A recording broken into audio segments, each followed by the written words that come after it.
도대체 왜 집값 얘기만 나오면 나라가 들썩일까요? 정치도 경제도 심지어 뉴스마저도 부동산 얘기만 나오면 가장 뜨겁게 달아오릅니다. 어떤 정부가 들어서든 부동산이라는 두 글자 앞에선 온 국민이 긴장합니다. 특히 우리나라에선 유독 그렇습니다. 어느 시기엔 패닉바잉이라는 말이 유행하고 또 어느 때는 벼락거지가 화제였습니다. 이런 말들이 괜히 생긴 게 아니죠. 사람들은 단순히 집을 사는 게 아니라 삶 전체를 걸고 뛰어든 겁니다. 하지만 생각해보면 왜 이렇게까지 부동산이 민감한 주제가 됐을까? 왜 집 한 채가 인생을 뒤바꾸는 게임의 룰처럼 되었을까? 오늘은 바로 그 답을 찾기 위해 해방 이후부터 지금까지 이어진 부동산 규제의 역사와 그 안에 숨은 한국 사회의 욕망, 정치, 불안의 흐름까지 함께 짚어보려 합니다. 해방의 기쁨도 잠시, 1945년 이후의 한반도는 새로운 질서를 만들려는 움직임 속에서 극심한 혼란에 빠져들었습니다. 특히 땅의 문제는 당시 사회에서 가장 뜨겁고도 민감한 주제였죠.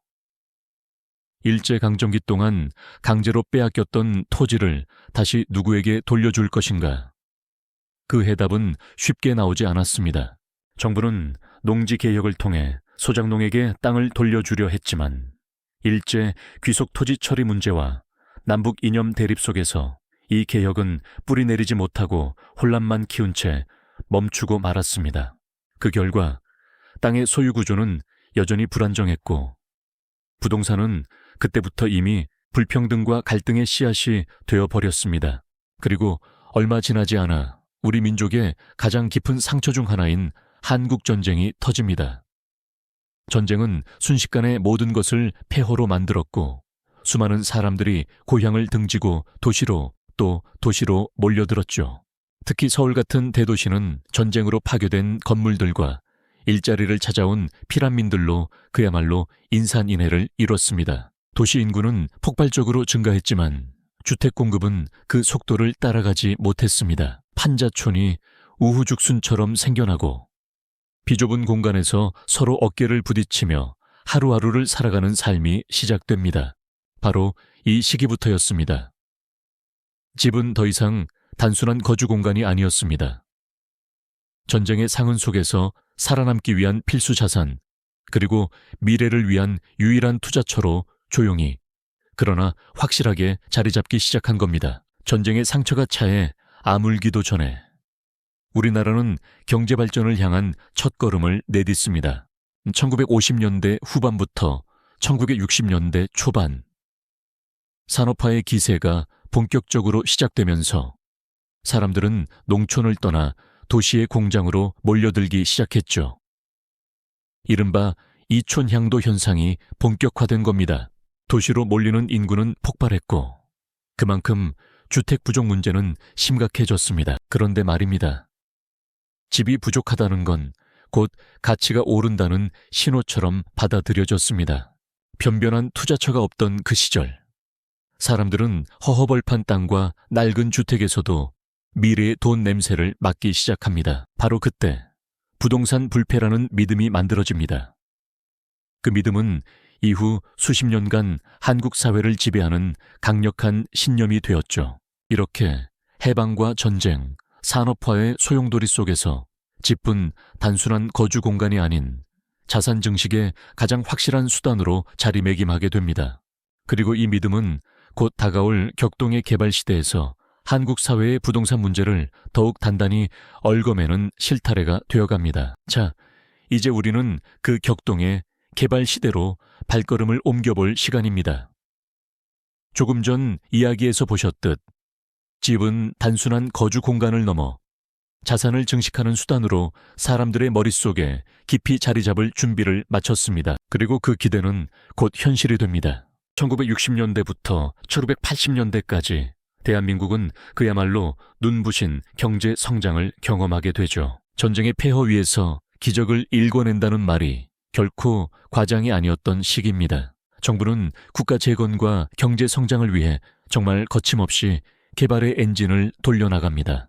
전국 곳곳에 고속도로가 깔리고 산업단지들이 조성되며 도시의 모습도 빠르게 바뀌기 시작했죠. 그 중에서도 서울을 중심으로 한 신도시 개발, 그리고 강남의 대변신은 이 시기 개발의 대표 상징이라 할 수 있습니다. 물론 이런 대규모 개발은 단지 도시만 바꾼 게 아닙니다. 땅값과 집값도 함께 들썩이기 시작했죠. 정부 주도의 개발은 곧 돈이 몰리는 땅을 만드는 일이 되었고, 사람들은 개발 계획이 발표되기만 해도 그 지역 땅을 선점하려 앞다투어 움직이기 시작합니다. 과거엔 그저 논밭이거나 허허벌판이던 곳, 하지만 어느 날 도로가 뚫리고 건물이 들어서자 그 땅은 순식간에 금싸라기 땅으로 변합니다. 대표적인 예가 강남이죠. 넓은 농경지가 고층 아파트 단지로 탈바꿈하는 모습은 단순한 건축이 아니라 한 지역의 운명을 뒤바꾸는 마법 같았습니다. 사람들은 눈앞에서 펼쳐지는 이 기적을 보며 깨닫게 됩니다.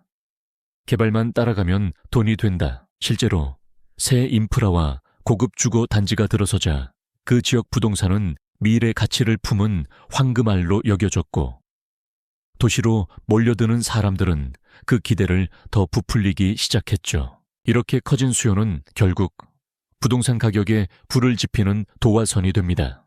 그리고 바로 이 시점부터 내 집 마련이 아닌 땅으로 돈 버는 사람들이 등장하면서 부동산은 이제 투기라는 이름의 뜨거운 감자로 바뀌기 시작합니다. 복부인이라는 신조어가 등장할 만큼 정부에 빠르게 반응해 땅을 사고 파는 이들이 단시간에 수천만 원, 수억 원의 차익을 남기는 모습이 자주 뉴스에 등장했습니다. 이런 장면은 많은 사람들에게 나는 왜 저런 기회를 놓쳤을까 하는 좌절감을 주는 동시에 나도 한 번쯤은 하는 묘한 욕망도 자극했죠. 땀 흘려 일한 대가가 아닌 단순한 정보력과 자산으로 얻는 막대한 이익. 그 불로소득은 점점 사회적 갈등의 불씨가 되기 시작합니다. 성실하게 일하며 살아가던 이들은 상대적 박탈감에 시달렸고, 이제는 노력보다 정보와 자산이 돈을 버는 시대라는 불편한 인식이 퍼져나갔습니다. 이게 과연 공정한가?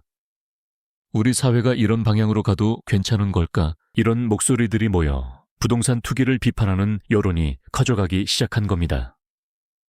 바로 이 시점부터 부동산 규제라는 단어가 정책의 키워드로 부상하게 되죠. 어떤 이들은 하룻밤 사이에 부자가 됐고, 또 어떤 이들은 아무리 노력해도 그 간극을 좁히지 못한 채 절망감에 빠졌습니다. 정부도 이러한 투기 과열 현상을 가만히 두고 보진 않았습니다.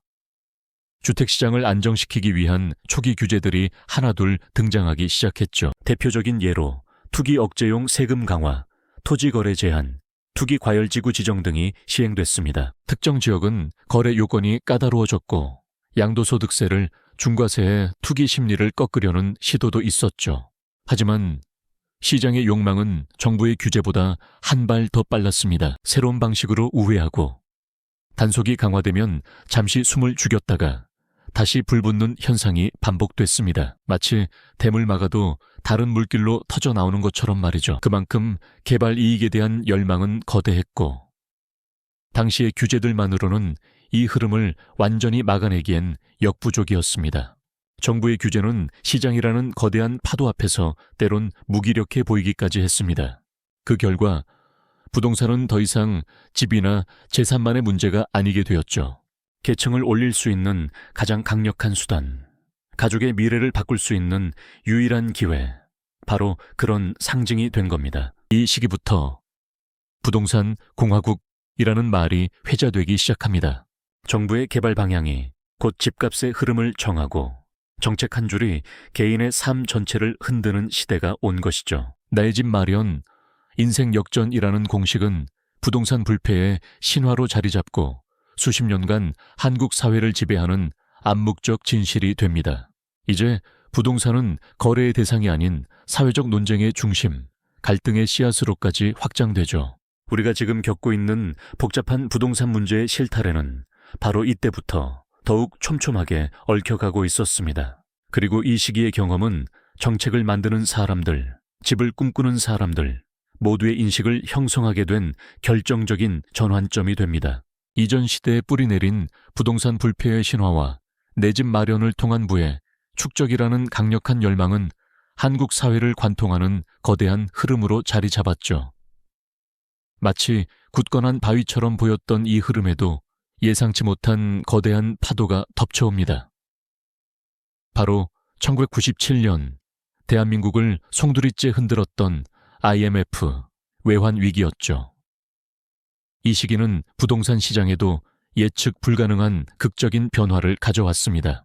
국가 경제가 뿌리째 흔들리면서 부동산 가격도 일시적으로 급락했고, 수많은 가정이 하루아침에 소중한 보금자리를 잃거나 감당하기 어려운 고통에 직면하기도 했습니다.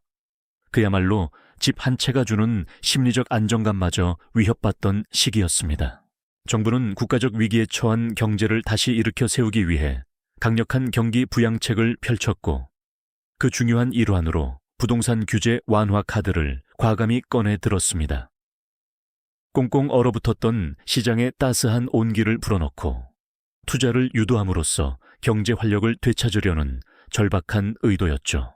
기준금리 인하와 함께 주택담보대출 규제 완화, 양도소득세 감면과 같은 파격적인 조치들이 연이어 쏟아져 나오면서 고요하던 부동산 시장이 다시 들썩이기 시작했습니다. 하지만 이러한 전폭적인 완화 정책은 또 다른 부작용의 씨앗을 품고 있었습니다. 경기가 서서히 회복되자 부동산은 다시 한번 자산 증식의 가장 빠르고 확실한 수단으로 주목받기 시작했죠. 사람들은 예전의 고통을 잊고 다시 한번 집값 상승에 베팅하기 시작했습니다. 시중에 풀린 유동성과 낮은 금리는 시장에 기름을 부었고, 투자와 투기의 경계는 점점 흐려져만 갔습니다. 그리고 이 회복이라는 이름 아래 무르익은 부동산 열풍은 이후 정권들에게 하나같이 풀기 어려운 숙제이자 민심의 뇌관이 되어 되돌아오게 됩니다. 이후 2000년대 초반 노무현 정부가 출범하면서 부동산 정책은 다시 한번 방향을 틀게 됩니다. 이번에는 그 어느 때보다 강력한 규제 기조로 전환된 것이었죠. 참여정부는 부동산 투기와의 전쟁을 선포하며 이전 정부들과는 차원이 다른 초강도 대책들을 연이어 내놓습니다. 다주택자에 대한 양도소득세 중과 종합부동산세의 신설, 투기지역 지정 등 그야말로 전례 없는 조치들이 쏟아졌습니다. 정부의 메시지는 분명했습니다. 부동산은 더 이상 투기의 수단이 아니다. 모든 국민이 안정적으로 살 수 있는 권리를 보장하겠다. 하지만 현실은 그리 간단하지 않았습니다. 규제는 강해졌지만 서울 강남을 비롯한 인기 지역의 집값은 오히려 더 치솟는 역설적인 현상이 벌어졌고, 시장에서는 지금 아니면 못 산다는 불안 심리가 점점 확산되기 시작했습니다. 결국 부동산 문제는 단순한 정책을 넘어 정권의 명운을 좌우하는 정치의 중심 이슈로 떠오르게 됩니다. 국민들 사이에서는 규제의 효과를 둘러싼 격렬한 논쟁이 이어졌고, 집을 가진 사람과 가지지 못한 사람, 수도권과 비수도권, 세대 간의 갈등까지 겹치며 사회 전반에 깊은 혼란을 불러왔습니다. 이명박 정부와 박근혜 정부 시기, 부동산 정책은 다시 완화 기조로 선회합니다. 2008년 글로벌 금융위기로 인한 경기 침체를 극복하기 위해 정부는 부동산 시장에 활력을 불어넣고자 다양한 부양책을 쏟아냈죠. 재건축 규제를 완화하고 주택담보대출의 LTV/DTI 비율을 단계적으로 풀어주는 등 규제의 빗장을 푸는 정책들이 줄을 이었습니다. 시장도 빠르게 반응했습니다. 다시 한번 부동산 열기가 꿈틀거렸고, 사람들은 또다시 지금이 기회일까 아닐까 갈등 속에 휘말리게 되죠. 마치 시계추처럼 부동산 정책은 규제와 완화를 오가며 언제나 논란의 중심에 있었습니다. 사람들은 정책 발표에 일희일비하며 내 집 마련이라는 오래된 꿈 앞에서 희망과 절망을 동시에 경험해야 했습니다. 그리고 2017년 문재인 정부가 출범하면서 다시 강력한 규제의 시대가 시작됩니다. 정부는 부동산 정상화를 선언하며 20차례가 넘는 초고강도 대책을 연달아 내놓죠. 취득세, 양도세, 보유세 등 세금 전방위 강화, 대출 규제부터 전월세 안정화 대책까지 시장을 조이기 위한 모든 수단이 총동원됩니다. 하지만 시장은 정부의 뜻대로 움직이지 않았습니다. 서울과 수도권을 중심으로 집값은 오히려 폭등했고 사람들은 지금 아니면 평생 못 산다는 공포에 휩싸이게 됩니다.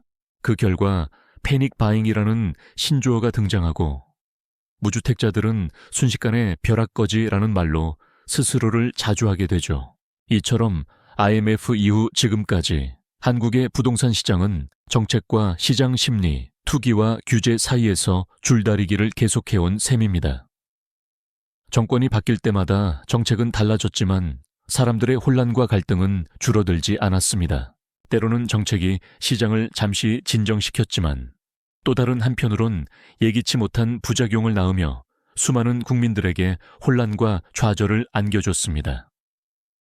마치 거센 파도가 몰아치는 바다 위에서 롤러코스터를 타는 듯한 시장의 출렁임 속에서 우리는 부동산 정책의 파고를 온몸으로 버텨내야 했죠. 나의 집 마련의 꿈은 때로는 손에 잡힐 듯 가까웠지만 다음 순간 신기루처럼 사라져버리기도 했습니다. 정권이 바뀔 때마다 극적으로 방향을 튼 부동산 정책. 그에 따라 요동치는 시장은 어느덧 한국 사회에 익숙한 풍경이자 벗어나기 힘든 고질적인 문제로 굳어졌습니다. 그 과정에서 사람들은 기대와 실망을 수없이 반복하며 정부 정책에 대한 신뢰와 부동산 시장에 대한 체념이 뒤섞인 감정을 안고 살아갑니다. 우리가 겪어온 이 부동산 정책의 역사는 단순한 숫자와 규제가 아닌 우리 삶과 감정, 갈등이 고스란히 담긴 생생한 사회의 기록입니다. 그리고 이 반복되는 악순환은 지금 우리에게 질문을 던집니다. 왜 이렇게까지 부동산 문제는 해결되지 않는가? 수십 년간 이어진 수많은 정책과 규제에도 불구하고 왜 한국 사회는 여전히 같은 질문 앞에 서 있는 걸까요? 그 답은 단순한 경제 논리 너머에 있습니다. 집이 단순한 공간이 아닌 신분이 되고 삶의 터전이 아닌 투자의 수단으로 인식되는 한국 사회만의 특수성, 그리고 정치적 이해관계, 문화적 욕망이 복잡하게 얽혀있는 이 문제를 풀기 위해선 이제 새로운 관점과 통찰이 필요합니다. 이 영상이 도움이 되셨다면 좋아요와 구독으로 함께 해주세요. 다음 영상에서 찾아뵙겠습니다. 감사합니다.